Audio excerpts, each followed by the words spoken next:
So we may have one not pregnant because he is chasing that one like crazy. So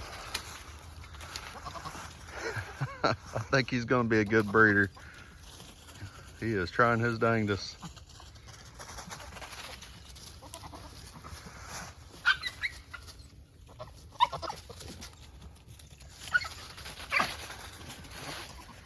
Oh boy, he's about to go nuts.